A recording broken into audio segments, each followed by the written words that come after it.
The great chamber of the Galactic Council Station floated in the darkness of space like a giant crystal. Inside, 12 different alien species sat around a circular table that glowed with soft blue light.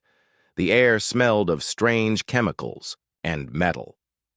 Park Daeho sat in his chair, the only human in the room. Park was 45 years old with gray hair and calm eyes. He wore a simple black suit and tie. His hands rested on a small paper notebook. The aliens around him looked nothing like humans. Some had multiple arms, others had no arms at all. Their voices made strange sounds when they spoke. Chancellor Vextar stood up from his crystal chair. He was a Vorthak, made of living crystal that changed colors when he was angry. Right now he was glowing red. "We call this emergency meeting." "To order," Vextar said. His voice sounded like breaking glass. "Today, we discuss the human problem." Park did not move. He kept his face blank and wrote something in his notebook with an old pen. The other aliens watched him write. They thought humans were simple because they used old tools like paper and pens. "The humans have broken our laws," said Quillen delegate Zixathera. She looked like a giant insect with 4 arms and black eyes. "They expand too fast. They take planets without asking us first. Their ships are too many," added Nethrim, Representative Void Essence. The Nethrim looked like a cloud of gas that could talk. "They build weapons too quickly. This is not allowed." Park finished writing and looked up. "What exactly are you saying?" Vexatar's crystal body flashed bright red. "We are saying humans are dangerous. You grow too fast. You learn too fast. You take too much." The other aliens nodded.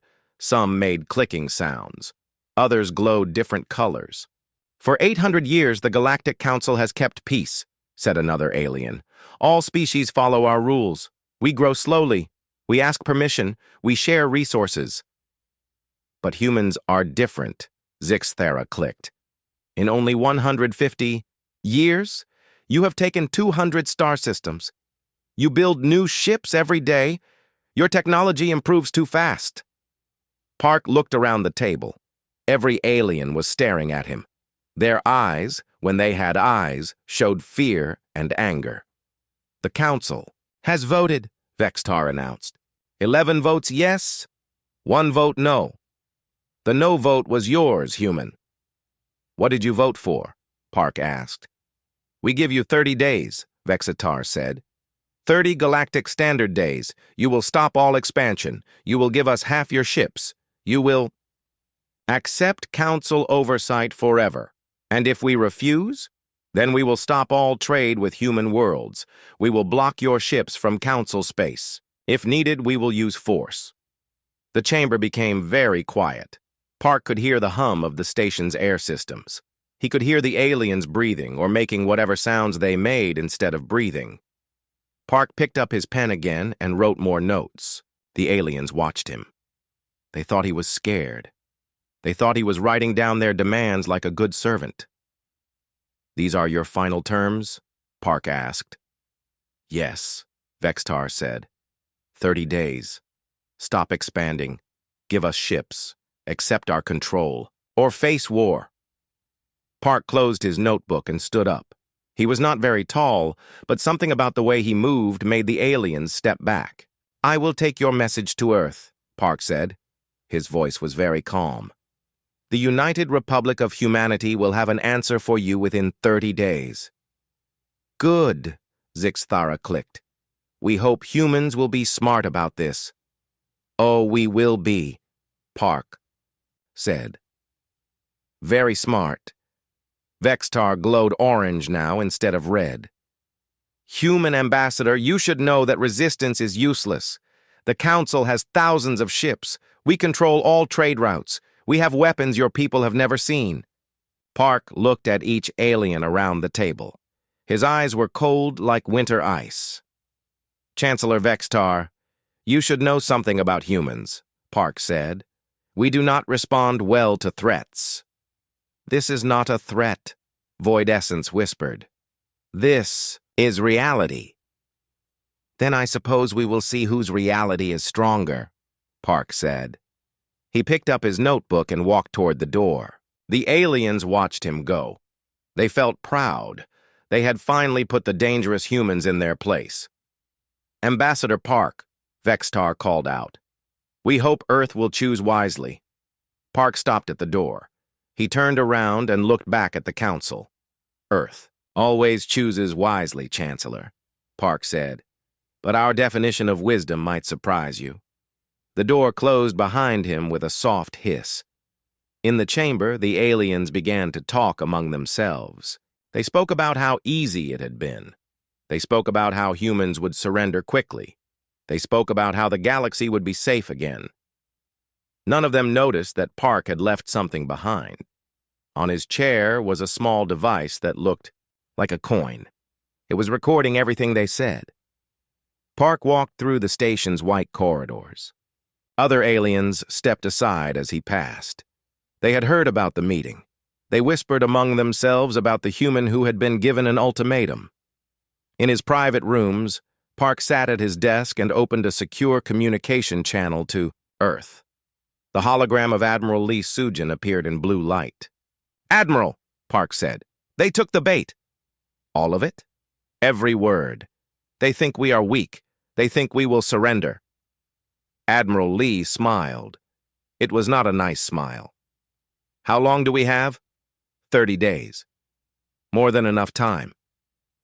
The Admiral's image flickered. Are you safe there? For now, they think they have won. Let them think that. Operation Frostbite begins now. The communication ended. Park sat in his chair and looked out the window at the stars. Somewhere out there, Earth was preparing for war, but not the kind of war the aliens expected. Park opened his notebook again and read what he had written during the meeting. The words were not about the aliens' demands. They were about each alien's weaknesses, their fears, their military capabilities. For 50 years, humans had sat on the council and listened. They had learned. They had prepared. Now it was time to teach the big galaxy a lesson about what happened when you threatened humanity. The lesson would be written in ice and starfire. The elevator went down for 3 minutes before it stopped. Admiral Lee Sujin stepped out into the war room buried deep under Seoul. The room was carved from solid rock and lined with metal that could stop any signal from getting in or out. 5. People sat around a black table. Maps of the galaxy glowed on the walls. Red dots showed human colonies. Blue dots showed alien worlds. Yellow lines marked trade routes. Report, Admiral Lee said as she sat down. General Kim Min-ho stood up first. He was a big man with scars on his hands from the colony wars. All Marine units are ready. We have 2 million soldiers spread across 40 systems. They can be moved anywhere in 10 days. Good. Admiral Lee turned to the woman sitting next to him. Dr. Choi? Dr. Choi Yoonji was small and quiet, but her mind was sharp like a blade. She studied aliens for a living. She knew how they thought and why they acted the way they did. The council species are afraid, she said. They have been the strongest powers in the galaxy for 800 years. Then humans showed up and changed everything. How? Asked Director Yoon Ji-won. She ran human intelligence networks across the galaxy. Look at the numbers, Dr. Choi said. She pressed a button and numbers appeared on the wall. The Vorthak took 2,000 years to spread across 50 star systems. The Quillen took 1,500 years for 30 systems. Humans have taken 200 systems in only 150 years. Minister Bae Hyun-woo whistled. He was in charge of all human colonies. I knew we were fast, but not that fast. It gets worse for them, Dr. Choi continued. Vorthak ships are the same design they used 500 years ago. They improve very slowly. Human ships change every 5 years. Our newest destroyers are 10 times stronger than our old ones. Admiral Lee leaned forward. What are they really afraid of? Us, Dr. Choi said simply. They think we will conquer them all. But that is not what scares them most. Then what does? They are afraid we will make them obsolete. Every council species thinks the same way their ancestors did. They follow old rules. They use old technology. They are stuck in the past. General Kim laughed. And humans? Humans adapt. We change. We improve. In 50 years, we might be so far ahead of them that they become like pets. The room was quiet for a moment. Everyone thought about what that meant. Director Yoon opened a file on her tablet. My agents confirmed Dr. Choi's analysis. The council members are not trying to control us. They are trying to survive us. Explain, Admiral Lee said. 3 days ago, my agent on Vorthak Prime recorded a private meeting. Chancellor Vextar said, and I quote, "The humans are not just another species, they are an extinction event." Minister Bay frowned. That seems extreme. Is it? Director Yoon asked. Look at what we have done. We found faster ways to travel between stars. We built better weapons. We grew more food on bad planets. We solved problems in decades that took them centuries. And now they want to stop us, General Kim said. Yes, but they made one mistake. Director Yoon smiled. They gave us a warning instead of just attacking. Admiral Lee stood up and walked to the galaxy map. She touched a control and the map changed. Now it showed human ship movements over the hay. Past week. Show them, Director. Director Yoon pressed buttons on her tablet. New information appeared on the map. Council intelligence thinks our ships are retreating. They see fewer human vessels in border systems. They think we are scared. But that is not what is really happening, Admiral Lee said. No, every ship that retreated went to one of 12 hidden staging areas. We have been building these bases for 10 years. The Council does not know they exist. General Kim grinned. How many ships? 2,000 combat vessels, 500 support ships. Enough firepower to level any Council world. And they think we only have about 300 ships total, Director Yoon added. Minister Bay looked worried. This means war. War was always coming, Admiral Lee said. The only question was when and how. They forced our hand. But can we win? Minister Bay asked. Dr. Choi answered. Minister, the Council species have not fought a real war in 400 years. They have forgotten how. Humans have been fighting wars for our entire history. Their ships are bigger, General Kim said. But bigger does not mean better. A human destroyer can kill a Vorthak battleship because we are faster and smarter. Admiral Lee returned to her chair. Dr. Choi, how will they react when we refuse their demands? They will be shocked first, then angry. They expect us to surrender because all other species have surrendered to them before. And when we show our real strength, fear, then panic. They will either attack immediately or try to negotiate. If they attack, they will lose. Their fleets are designed to scare enemies, not fight them. Human fleets are designed to kill. Director Yoon looked at her tablet. Admiral, I have a message from Ambassador Park. Read it. The Council took the bait completely. They believe they are in control. 30 days confirmed. Recommend immediate activation of Frostbite. Admiral Lee was quiet for a long moment. Everyone waited for her decision. Finally, she spoke.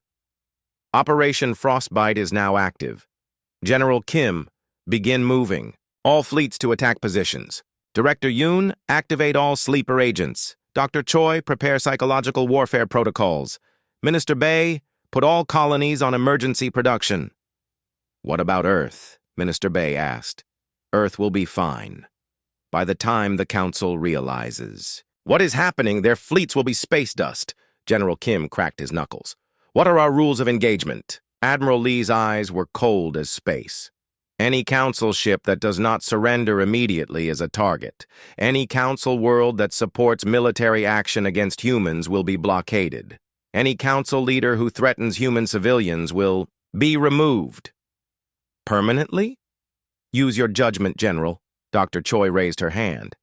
Admiral, what if some Council species want to surrender? Then we will accept their surrender and treat them fairly. We are not conquerors. We are defenders.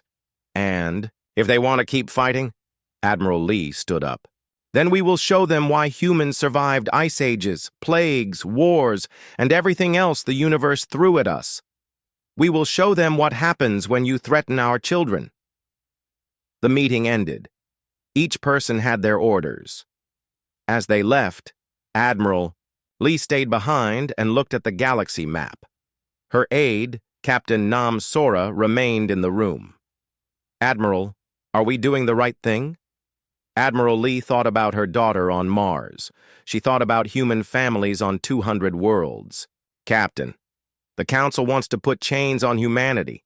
They want to control how we grow, where we go, what we build. They want to make us slaves. Yes, ma'am.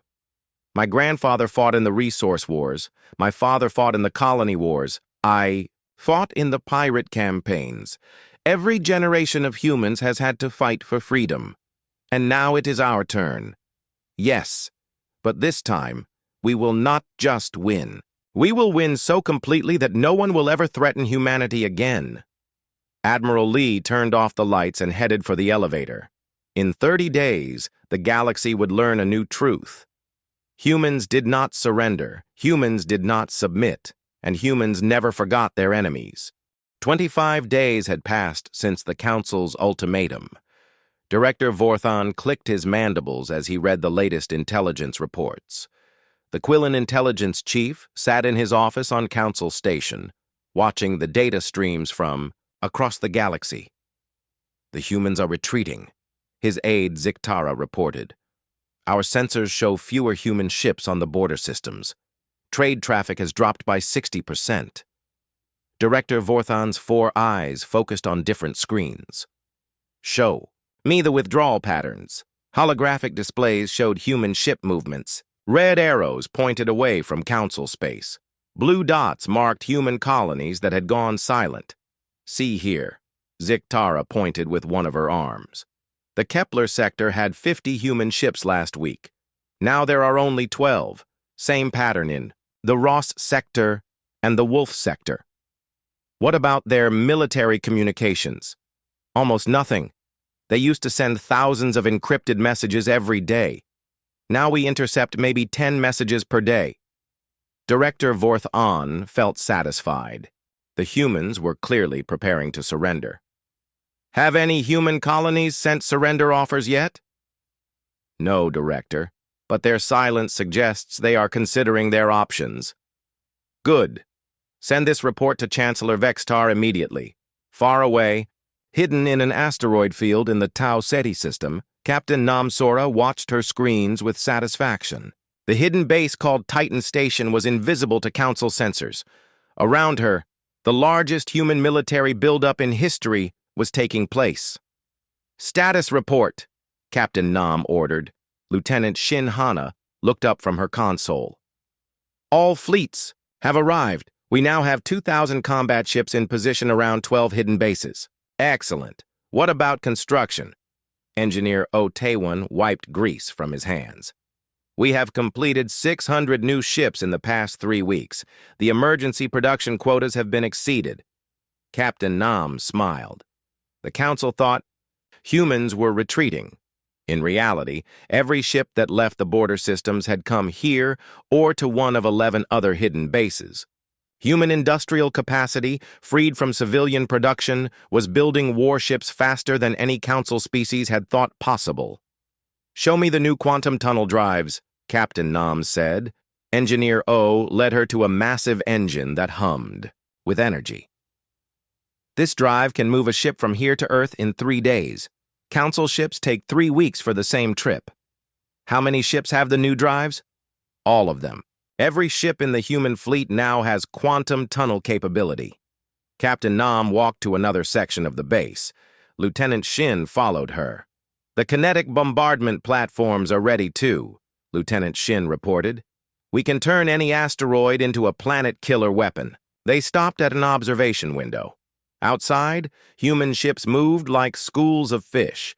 Destroyers, cruisers, battleships, and carrier vessels filled the space around the asteroid base. Dr. Kang wants to see you, Lieutenant Shin said. They found Dr. Kang Min-soo in the strategy room. The elderly man was surrounded by holographic battle plans and alien fleet analyses. Captain Nam, Dr. Kang said, without looking up. Do you know why the Council gave us 30 days? They wanted time to prepare their own fleets? No. They gave us 30 days because that is how they think. Council species make decisions slowly. They debate for weeks. They consider every option. They assume everyone else thinks the same way. But humans do not think that way. Exactly. When humans are threatened, we can change our entire civilization in a single generation. We can go from peace to total war in days. We can build new technology, new weapons, new strategies faster than any other species. Dr. Kang pressed a button, and the room filled with holographic displays. Look at this. The Vorthak military doctrine has not changed in 300 years. The Quillen use the same battle tactics their great-grandfathers used. The Nethrim still fly ships designed centuries ago. And humans? Human military doctrine changes every few years. We study every battle, learn from every defeat, improve after every victory. We adapt. Captain Nam studied the displays. So what happens when we reveal our true strength? The Council will panic. They will realize they have made a terrible mistake. Some will try to negotiate, others will attack immediately. Can they hurt us? Dr. Kang smiled grimly. Captain, the Council has no idea what humans are capable of when we are truly threatened. They see our expansion and think we are aggressive. They do not understand that we have been holding back. Holding back? For 50 years, humans have been careful not to scare the other species too much. We could have taken 1,000 star systems instead of 200. We could have built 10,000 ships instead of the 300 they think we have. We have been playing nice. Captain, Nam felt a chill. And now?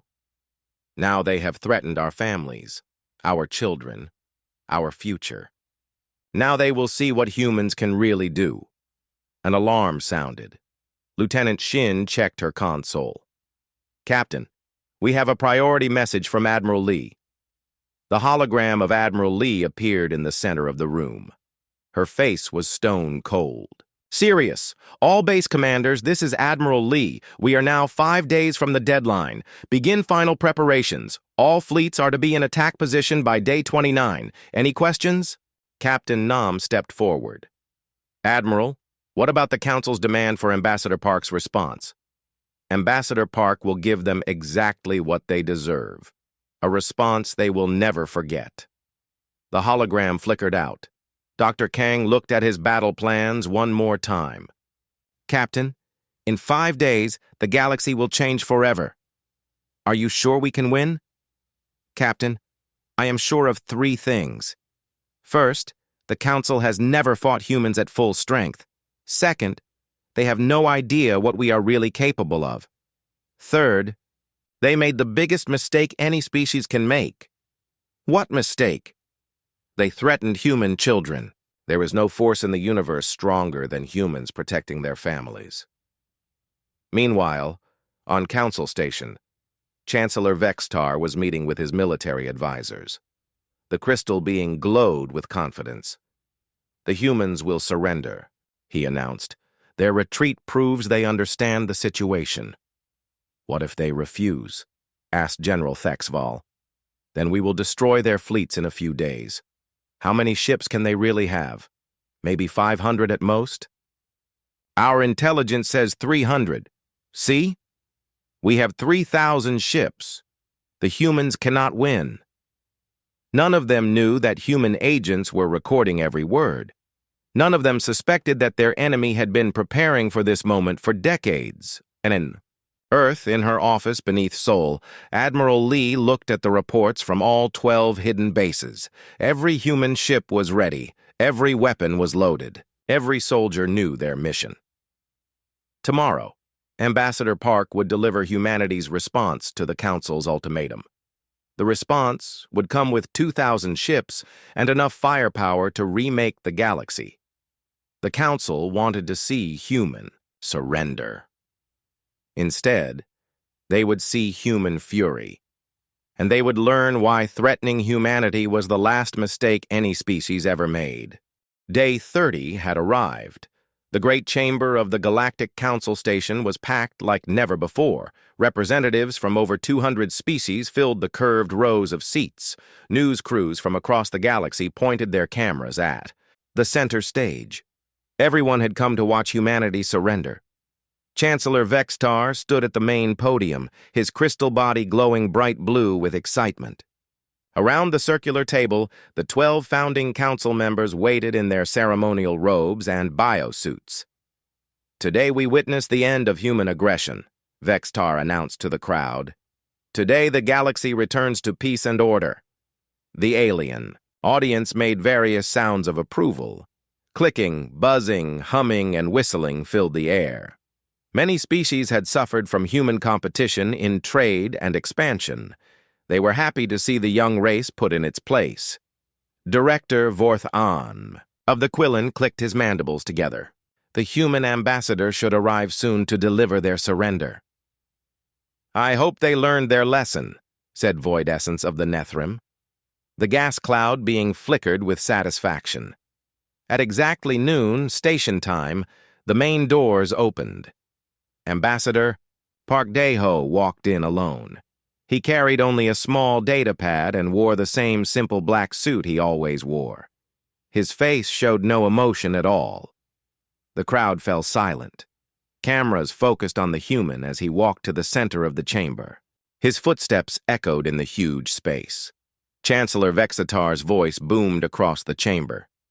"Ambassador Park, you stand before the Galactic Council on the final day of our ultimatum. What is humanity's response to our generous terms?" Park stopped in the center of the chamber. He looked around at the hundreds of alien faces staring down at him. Some showed triumph. Others showed curiosity. A few showed what might have been pity. When Park spoke, his voice was calm and clear. Every word carried across the silent chamber. "The United Republic of Humanity has considered your ultimatum carefully." The aliens leaned forward. Cameras zoomed in on Park's face. "Our response is simple," Park continued. "We reject your demands completely." A few gasps came from the crowd. Chancellor Vextar's crystal body flashed red. "Furthermore," Park said, his voice getting colder, "we find the Galactic Council to be a corrupt and outdated organization that has held back galactic progress for 8 centuries. Now the chamber erupted. Aliens jumped to their feet. Some made angry sounds. Others demanded order. Chancellor Vextar's voice cut through the noise. "Ambassador, you cannot be serious." Park's eyes were like ice. "Effective immediately, humanity withdraws from the Galactic Council. We declare the controlled development protocols to be null and void." "This is madness!" Director Vorthan clicked furiously. "You cannot simply leave the council." "We just did," Park replied. The alien representatives were shouting now. "Security!" Forces moved toward the chamber entrances. The news crews recorded everything. Park raised his voice to be heard over the chaos. "You have 48 hours to remove all Council military forces from human space.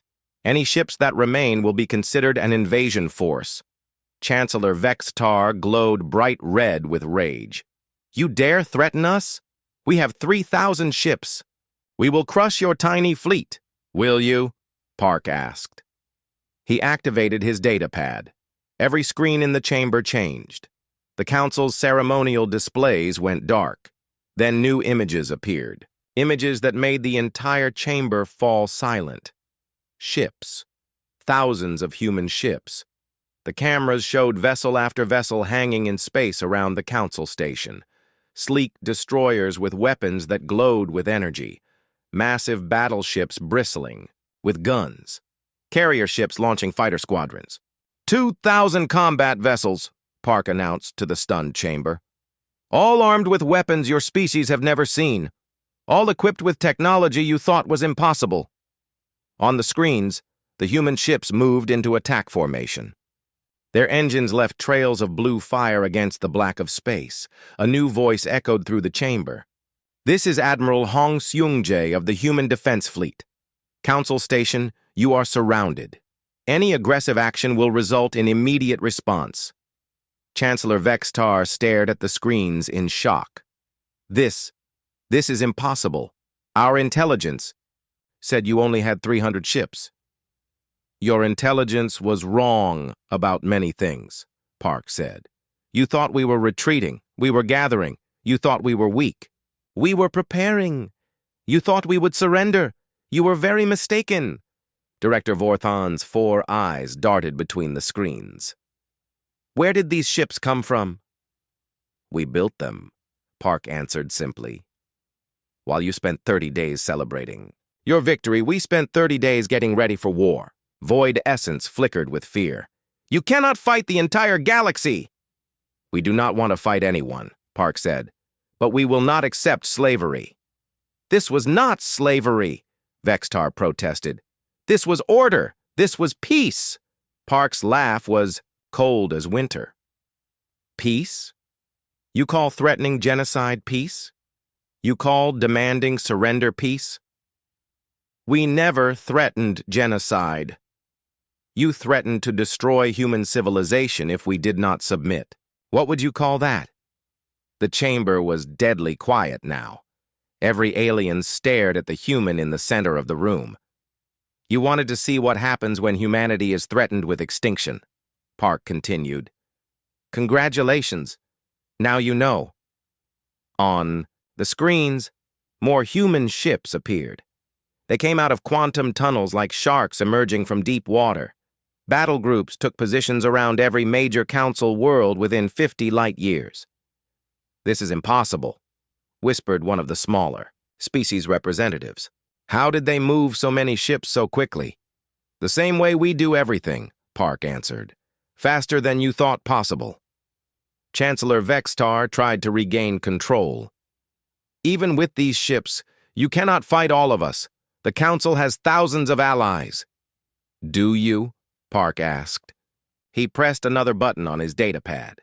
New messages appeared on the screens. Diplomatic communications from dozens of species. The hegemony of Vega declares neutrality in this conflict. The free worlds of Centauri withdraw from mutual defense. Agreements. The Trade Federation will not support military action against humanity. Message after message appeared. Species after species announced they would not fight humans.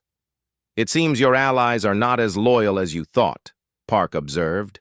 Director Vorthon clicked in panic. "They are abandoning us!" "They are being smart," Park corrected. "They understand something you do not." "What?" "Humans are not your enemies. We never were. We wanted to be partners. You made us enemies by threatening our families." Park walked toward the exit. The alien representatives watched him go in stunned silence. "Ambassador!" Vextar called out. "You cannot leave like this. We must negotiate." Park stopped and turned back. "Negotiate?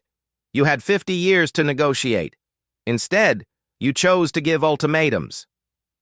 "What do you want from us?" Park's smile was sharp as a blade. "We want you to learn a lesson that every species in this galaxy should remember." "What lesson?" "Never threaten human children. Never demand human surrender. And never ever mistake human restraint for human weakness." He walked to the chamber doors. As they opened, he looked back one final time. "You have 48 hours. I suggest you use them wisely." The doors closed behind him with a soft hiss. In the chamber, chaos erupted again. Some aliens called for immediate attack. Others demanded emergency evacuation. A few species announced they were switching sides. To humanity, on the screens, the human fleet waited. 2,000 ships holding the most powerful organization in galactic history hostage. Chancellor Vextar slumped in his crystal chair.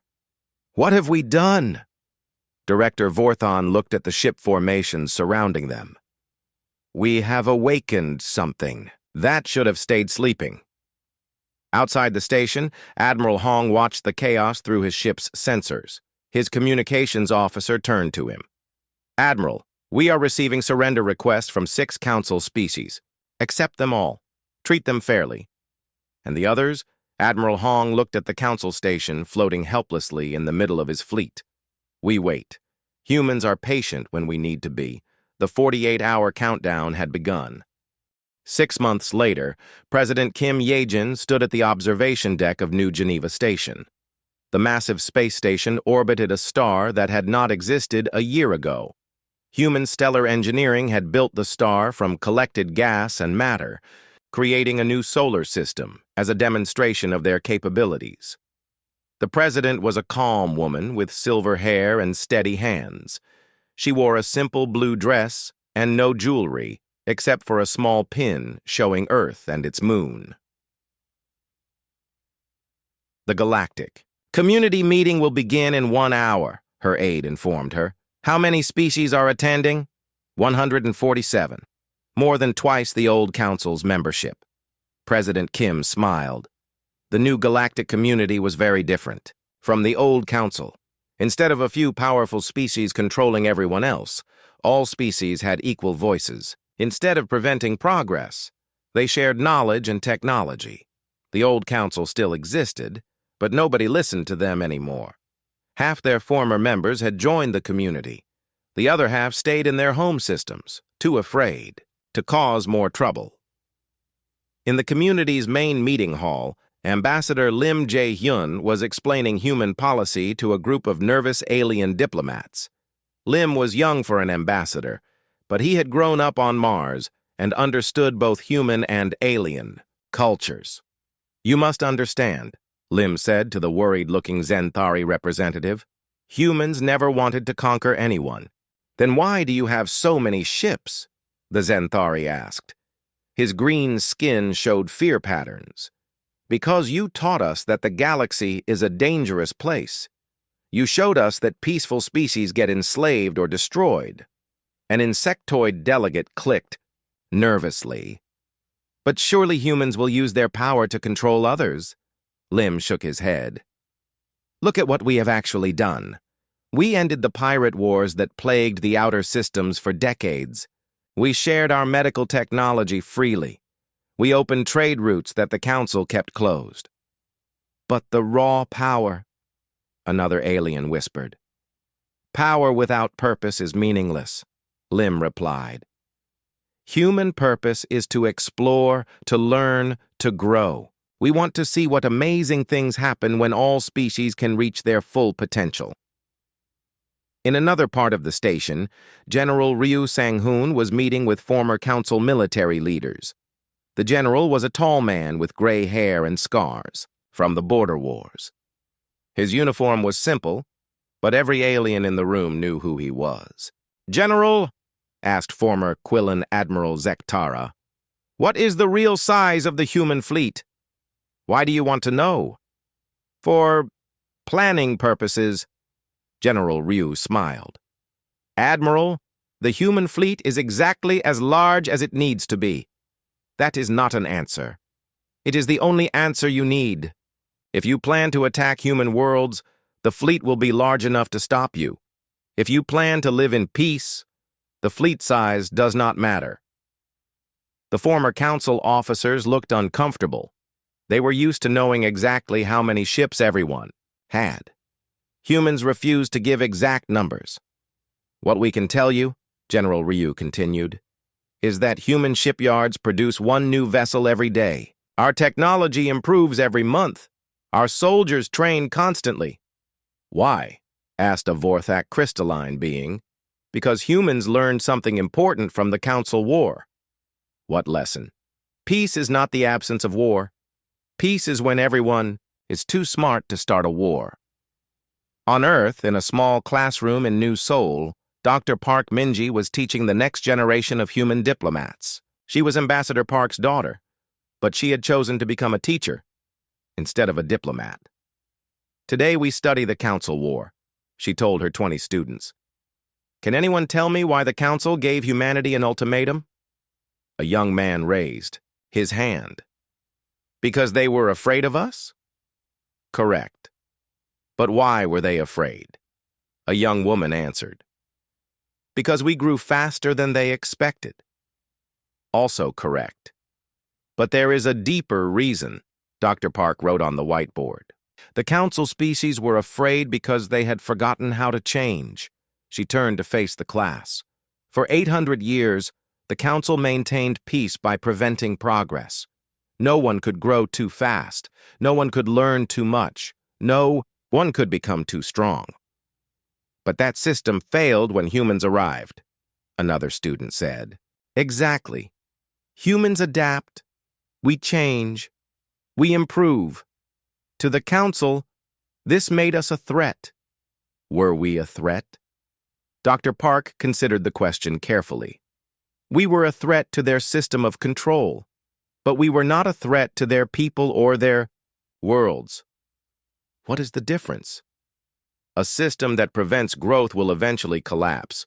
We did not destroy the council system. We simply showed everyone that there was a better way. She pointed to a holographic display showing the galaxy. Blue dots marked community worlds. Red dots showed the remaining council holdouts. Look at the results. Community worlds have better technology, stronger economies, and happier populations. Council worlds are falling behind in every measure. So we won by being better, not stronger. We won by being both. Strength without justice is tyranny. Justice without strength is helpless. Humans learn to combine both. Back on New Geneva Station, President Kim was addressing the full community assembly. Representatives from 147 species listened as she spoke. 6 months ago, the old council told humanity to surrender or face destruction, she began. They thought they were maintaining order. They thought they were preserving peace. The alien delegates listened carefully. Many had been council members themselves. But they made a fundamental error. They confused control with leadership. They confused fear with respect. President Kim gestured to the holographic display showing the galaxy. Today, piracy is at its lowest level in recorded history. Trade has increased by 400%. 12 species have developed faster than light travel with human assistance. 7 plagues have been cured through shared research. This is what real peace looks like. Not the silence of the oppressed, but the cooperation of the free. A hegemony. Representatives stood up. President Kim, what guarantee do we have that humans will not become like the old council? An excellent question, President Kim replied. Let me answer with a story. She paused to make sure everyone was listening. 100 years ago, my great-grandmother lived through the resource wars on Earth. Billions died fighting over water and minerals. When the wars ended, humans had a choice. We could fight forever, or we could learn to share. What did you choose? We chose to share. We developed technology to make desert planets green. We learned to mine asteroids instead of fighting over planets. We grew beyond our limitations. And now? Now we face the same choice on a galactic scale. We can fight over resources and territory like the old council did, or we can work together to make the galaxy a better place for everyone. An elderly Vorthak chancellor stood up slowly. It was Vextar, the same being who had delivered the ultimatum 6 months earlier. President Kim, he said quietly, I owe humanity an apology. The chamber fell silent. We saw your expansion and thought you were conquerors. We saw your technology and thought you were weapons builders. We saw your strength and thought you were threats. And now? President Kim asked gently. Now I see that we were looking in a mirror. We assumed you thought like us. We assumed you wanted power for its own sake. Vextar's crystal body glowed with shame. We were wrong. Humans seek power to protect what you love, not to control what you fear. President Kim nodded. Chancellor Vextar, mistakes are only failures if we do not learn from them. What have we learned? That the galaxy is big enough for all of us to grow. That cooperation achieves more than control. That diversity makes us stronger, not weaker. As the meeting ended, President Kim stood at the observation deck again. Through the transparent aluminum, she could see ships from dozens of species working together. Human vessels shared construction techniques with Vorthak engineers. Quillen scientists worked alongside human researchers. Her aide approached. "President, we have received a message from the edge of the galaxy." "What kind of message?" "Captain Go Yunho reports first contact with a new form of life near the Andromeda approach vectors." President Kim smiled. "Friendly contact, I hope?" "Unknown. The beings appear to be made of pure energy. They are curious about the community. Prepare a diplomatic mission, and make sure it includes representatives from multiple species." "Yes, ma'am." As her aide left, President Kim looked back at the stars. Somewhere out there, new challenges waited, new opportunities, new friends, and possibly new enemies, but humanity would not face them alone anymore. The galaxy had learned to work together. The Council's final warning had taught everyone an important lesson. When you threaten one member of the community, you threaten them all, and the community was much stronger than any council had ever been. The human age of the galaxy had begun, not through conquest, but through example, not through fear, but through hope. The stars were calling, and all species would answer together.